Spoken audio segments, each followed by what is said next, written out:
I'm Kate Mars-Roberts and I'm the Vice Chair of the Little Theatre currently. Welcome to our little podcast. So the idea behind the podcast came to me and I thought, actually, as a community, we're all fascinated by what goes on at the Little Theatre, but we know our little bit of it, but sometimes we don't know what the rest of the world is doing at the Little Theatre. So hence I had a chat with the lovely talented Scott, and we are a theatre of talents, all sorts of different talents, and Scott is going to help me put this podcast together. So we're here at the Little Theatre. I'm in the bar. It's a Sunday, so it is quiet in the bar, but actually you might be able to hear there's a rehearsal going on above my head, and it's Chitty Chitty Bang Bang, which is obviously the season opener with the youth theatre. And Hannah has been really busy doing props for the show, and we've just grabbed her. She's coming out of the prop store. And so Hannah, thank you, welcome, and thank you for saying you're going to have a little bit of a chat with me this morning. I've been on stage today and there are some amazing props up there, and I know that you've been really involved in sourcing some of them. So tell me about how you go about finding all these amazing things for Chitty Chitty Bang Bang. Well, pretty much, Kate, you start with the props list given to you by the director at the earliest opportunity, obviously. And so you get your list, and then pretty much you start in the prop store, just through there now, and you see what we've got currently. And then I'd say with props, time is always your best friend. So the earliest you can start sourcing, looking around for stuff, the better. So that if there's a particular prop that can be quite tricky to acquire, and with this production, there's always one or two with it being set in a particular period, 1910s England, so naturally everything has to look vintage, it has to look authentic. So with something that's quite hard to acquire that isn't in the prop store, you just start doing your research to see what something of that particular prop would look like in that time. And then luckily we live in Southport, because there are loads of vintage antique second-hand shops quite locally. A lot of them are in walking distance to the theatre, which is quite handy for me naturally. So we just start looking from there, start asking around, seeing what particular things we've got. For example, one of the props for Chitty is a old style car mechanical part. So very specific, and obviously it can't look like it's come from a new car. Who wants to rip up their car and give somebody a prop? Just somebody gives somebody a part that looks like it belongs in a new car. Who wants to do that? No one. So pretty much I started going around the local vintage shops to say, have you got anything that would look like it belongs on an old car? Nothing in particular. Paul wasn't fussy. He just said it can be anything, because it's only on scene, it's only on stage for a few seconds, being carried by the main character, Cracker's Potts.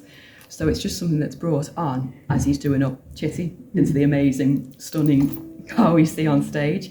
And then he just walks off with it later on, a few seconds later. So it just had to be something that looks like it belonged on an old car.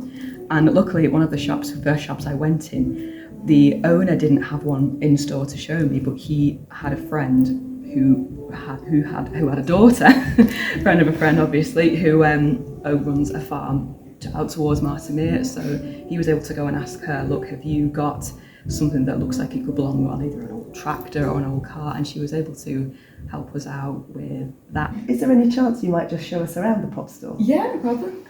Thank you, fantastic. Yeah. It's amazing, isn't it? I love it as a director when you come down here and you're like, oh, look at all these lovely things. I love it. So some of the big furniture came from here today? Yeah, some of the big furniture would come through here. So for the old Chitty rep, we only need 2 battered chairs, but as you can see, we've got always a lot of battered chairs and of them here. Wheel as well. Yeah, we were actually going to use that originally and hopefully paint all of it black over there, so the colour was consistent all the way through it.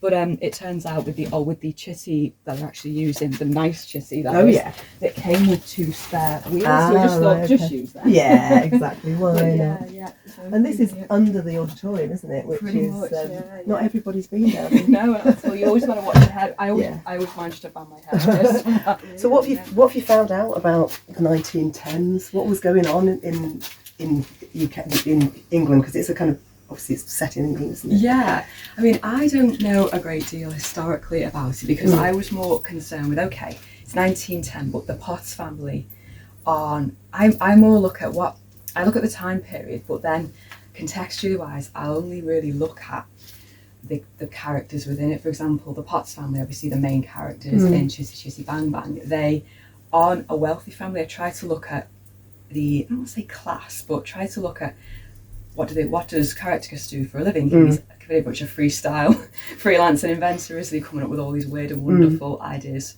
to try and make money for the kids and obviously raise the family. But I think for him, it's a case of finding things that look like they belong in like an old windmill farmhouse.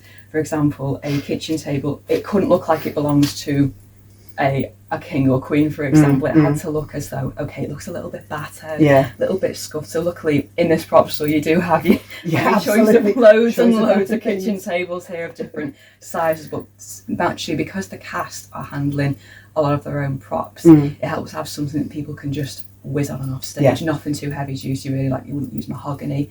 So that's been quite interesting. Thank you so much, Hannah. It's been lovely to talk to you. Lovely to talk to you too, Kate. Thank you. Jacqueline, thank you very much for talking to me. So, as you know, this is our first podcast, so we're talking to lots of people we found at the theatre on a Sunday morning. So tell me a little bit about you. You're a volunteer for the little theatre. How long have you been a member? What do you love? Right. Well, my first association with the theatre was the pantomime when I was little, and Arnold Gorse was the Dame. Fantastic. So he was very famous in our household. And then my friend Karen Nightingale said she'd joined. I said, I really fancy that. So I joined. You have to navigate the waters quite a bit to find the area that you fit, and I found backstage, and I've learned so much. I even got myself a new drill, so I'm learning all the time, so it's very good. I love that, getting the hardware, getting yourself really into the job. Yeah. So tell me a little bit about the build for this show, for Chitty Chitty Bang Bang. It looks amazing. Well, it all started with trying to get Chitty into the building. I came back on the Wednesday with different techniques and different pulleys, and then we got her in on the Wednesday, and then started then building the set. So but it's very, very physical, because all that set has come from across the road or from the garage, so we have to manually carry it, and then we have to feed it up, and it has to be pulled into the theatre. And then, then you've got somebody as valuable as Radley, Graham, Brendan, who know the techniques of doing, and they're teaching us all the time. So, so I've learnt on the door that's just being fixed at the moment, all the items that we've flown this week, which are the items which will come down from the sky, they've all had to be flown, and we've had to use a wire system.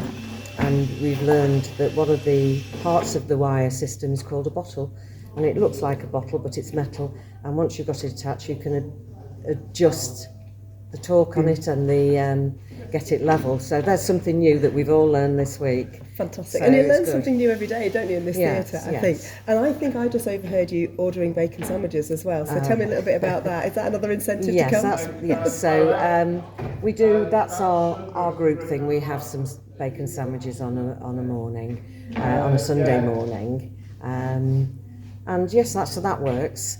But so we make the coffee and we have breakfast together, and we are quite a very, very tight unit, which is good. I work in other areas as well. I've done the servery a lot. I sell the ice creams, the programmes, whatever. But this is the bit that I would say I'm involved in. Fantastic. That's really lovely. Thank you so much for talking to us. Okay then, see you again. So, Scott, I've enticed you this side of the camera just for a little bit of this podcast. So unused to. That's okay, so am I. You are our theatre manager, as well as a volunteer extraordinaire, and have lots of different skills and talents that you bring to the theatre. And I'd encourage you this side of the camera just so we can have a little bit of a chat about volunteering, because that is one of the things that, as trustees and executive committee, we're really wanting to encourage more members to become volunteers. So what is it about volunteering that you really love? What do you get from it? So I was a member here 35 odd years ago, and I actually used the theatre, and I used the people. Not use the wrong word, but I gained knowledge from them, which allowed me to get my full-time job at the BBC on the technical side. If it wasn't for the people who volunteer in this theatre, I wouldn't have been able to work at the BBC. It was their knowledge, it was their presence, their enthusiasm, and I just couldn't get enough of it. And I thought, you know what, I love this so much, I'm actually going to get into a a professional side of this. Then I took early retirement and I thought, what can I do? You know what? I want to give back to the place that started my career. So I rejoined the Little Theatre and the SDC. Loved it. It's great to see the people here and new people coming through the doors. It was such a great buzz coming back. Being able to offer my now professional experience, okay, in TV and radio, but the similarities are the same. So being able to offer them guidance, knowledge, and giving them confidence that even although they might think they don't have the ability to do something, just a little nudge, just a little chat and say, you can do this. You might feel that you're outside of your comfort zone now, but I'm a great believer in doing rather than being talked to. Get your hands dirty, get in there, and that's the best way you learn, and that's the best way you enjoy yourself. So I'm very glad that I'm back here. Unfortunately, I had to give up my membership when I became theatre admin manager, but I'm fortunate enough to be able to still be able to volunteer, so I'm still doing lighting, bits of sound. It's a real network, isn't it? Old people and experiences and conversations and friendships and all of those things. I think this morning we've really felt the kind of buzz and energy and excitement of people just coming in and doing the things they love, learning, like you say, jumping in and having a go. And that's one of the things that we'd really love to encourage more people to do, is to just get that chance. So last Monday we had some of the members of the exec team and the trustees got together to really just do a bit of a workshop around how might we encourage more people to make the most of their membership and really come and volunteer. And so I chatted to Cath and Diane, and they told me a few things about what they've been up to and some of their thoughts on volunteering. So basically this evening, a number of us have got together so we can go through some of the issues that we're experiencing with volunteers. We are lacking volunteers in a number of areas in the theatre, which is obviously causing us a bit of a problem at the moment. And we know we've got so many members who have already, when they signed their application forms, said that they're interested in getting involved in certain areas. Those who do are very welcome members of any number of teams. Those who don't, or who did and have forgotten what they signed up for, we would just love to welcome them back again. So we've been trying to think, haven't we, of ways in which we can entice these people to get more involved. It's also about obviously trying to identify the reasons why people do or don't turn up to the theatre. So what is it they're interested in, what their motivations are, what is it that they really want to get out of being part of this theatre community. Yeah, well, it's been nice because we've had to revisit our own home personal ground and remember how we got involved in the first place as well, and people we know how they got involved. So what I think we're trying to do is to sort of get a better view of what our membership want and how we can best help them get what they would like to get out of the little theatre, and find lots of different ways of doing this, because there's so many things that they could be doing. It's a shame they're not. Yeah, exactly that. So I'm back in the auditorium and I'm joined by the lovely Paul Wilkinson, who is directing this fantastic extravaganza of Chitty Chitty Bang Bang. Now, Paul, I've known you for about 14 years. We were going to be in Murder to Death together. It's that long. It's that long. That was fun. It was fun. That was fun. But you have been a member of this theatre for a far longer time than that, haven't you? So tell us a little bit about when you joined, and then we can get on to Chitty Chitty Bang Bang. I think I joined in about 1989, and we did Puss in Boots together. There was a big cast. People might remember Carolyn London directed it with two other people whose names I've forgotten. And it was great fun. It was good fun. And then I left, and they what I termed the wilderness years, and came back about, as you say, about 12 years, I think, and rejoined. And it's lovely to meet new people like yourself and revisit lots of old friends, as it were. So it's been Inverted lovely. It's been commas. lovely to catch up after such a long breakaway. Fantastic. And we often find you down here directing lots of different things, but tell us a little bit about Chitty. What's making Chitty really special for you? One of the things is the car, which sounds a bit odd. It's almost like having another cast member who's a bit enigmatic and mysterious. I'm not quite sure what she's going to do, whether she's going to turn up to rehearsals, whether we can operate her, whether she'll let us fly her and things like that, or even get her into the building. It was an epic task to get Chitty into the building because she's so fragile, beautiful and huge. And that has influenced it in a way. Because the car is so magnificent, we want the show around it to be magnificent as well. I love And that. it will be. And I love that she's a she as well. Of course it's a Treat she. her very nicely. It's unpredictable, so yes, it's a she. Of course it's a she. I love that. So, Paul, Enigmatic. I remember Chitty Chitty Bang Bang. I think I've only watched the film once because I was terrified as a child of the child catcher. So tell us about your child catcher. Is it going to terrify my kids as well? Are they going to terrify my I don't know kids? about terrified because it's a quirky character, shall we say, and she has the child catcher has a bit of an entrance, quite loud, but they're in it.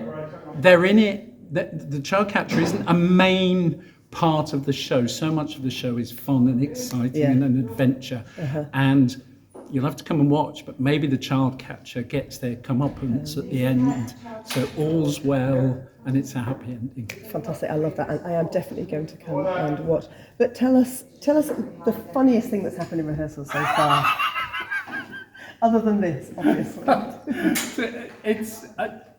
It's more about things some of the cast members say that make me laugh. Yeah. And I couldn't tell you any of them at the moment, but sometimes during warm-ups can be really hilarious. Yeah. Because they take them very energetic. I was going to say seriously, but they never take them seriously. But they can be quite energetic. Yeah. And improvisations always bring out some comedy. But they're little comic moments that I forget very quickly. But they're great fun. And we've got Sue Bevan, who's running quite a few workshops with the kids. Yeah. Or warm-ups with the kids. We've got Ben, who's doing some he's doing movement pieces. Okay. Because although I look like Nureyev, I'm not a mover. So I've got a brilliant team, Pippa, Adam, Ben and Sue, who do all the tricky bits. And then I just join it all together. You just swan around. I just swan and around everyone looking says, important. Paul, that was magnificent. And you've got Chloe as well. Who's helping out. Chloe is asleep most of the time. But amazing when she's awake. Oh, when she's awake, you wouldn't know she was there. Fantastic. It sounds like you are having a lot of fun. Yeah. So what more would you like to tell me in our closing few words about Chitty Chitty Bang Bang? One of most of my shows that I put together have about 3 props. Okay. This one has so many props, and not just props, but inventions. I've had to create. If you can see on the stage over there, there's a breakfast making machine. There's a sweet making machine. And I stupidly say, "Oh, I'll make that," and then it takes forever to put together. It's full of fun, quirky moments. It's got a lovely cast. We have got a fantastic cast, and they seem to be enjoying themselves, which is the main thing, which helps us to enjoy it. And yeah, we're all looking forward to opening night. Brilliant. Thank you so much for taking some time out of your busy schedule to talk to me, Paul. It's been Busy great. schedule. Your busy schedule. It's a pleasure. I need to get back. So much to do. So I'm at the entrance of the Little Theatre and I'm joined with Jack, who is Collector's Pots, if I'm right. Yep. Jack, welcome, thanks for talking to me. So tell me a little bit about the run-up to this. What have you been in with the Little Theatre Youth before? So at the start of the year I was in Midsummer Night's Dream. Lovely stuff. And then the summer before it, last year, I was in Songs for Southport. And yeah, they're the only shows I've done so far with the theatre. Excellent. And then this is your first lead part, you were telling me. Yeah, first ever lead role, so it's a bit scary, but should be okay. Excellent. And what about words? How have you been? Have you got lots of words to learn? I've actually just finished learning them this morning. Oh wow. I went through the book and I realised I've got it, so Perfect. it's been alright, it's been easy, but Excellent, that sounds really good. And so tell us a little bit about your character. So Caractacus is the dad of Jeremy and Jemima, and he's an inventor. He's quite like over the top, eccentric, even though he says he's not. And he's just trying to make his kids happy by getting the car, and then falls in love with Truly. And yeah, it's quite a fun role. It's fun to play in, yeah. Excellent. So you mentioned the car, and we've been talking to Paul, and he mentioned the car too. So tell me a little bit about the car as a prop to work with. It's really fun. Yeah. I didn't expect it to look like that. I was like really excited when I saw it, and then it's been really fun being able to sit in it and drive, especially as the driver. It's quite funny. And yeah, it's pretty nice. What do you think is the quirkiest thing about your character? What's the thing that we don't know about your character that maybe you know about him in your head? I think the whole show, really, ever since he met her, he fell in love with Truly. Okay. But he didn't want to show his kids, and he wanted to keep it quite quiet until the end. But I don't think, maybe the audience knows, maybe they don't, I don't know. Okay, I love that. So there's a little bit of that love story that runs all the way through it, but it's kind of quiet at the beginning. Perfect. So why should people come and see the show? It's fun, it's energetic, it's exciting, it gets you off your chairs at the end, and you want to sing along really and clap along.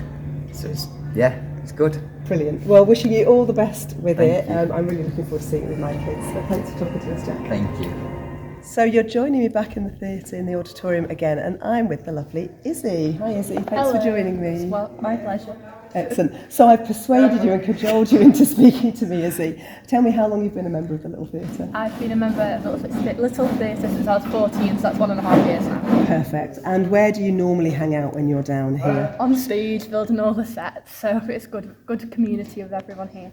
Excellent, I like that. And you're here with your mum, who is hiding off camera, wouldn't come and speak to us. And how's that been working with your mum and your dad? I see often down here. It's really good because my mum is like my safety, so making sure I'm always okay on stage. And then my dad's been really helpful because he's been able to teach me like how to drill and like when I'm looking at flats and how to level them and stuff. And recently we've been flying quite a lot, so making sure that we know whether it's level and whether stuff is how the director wants it.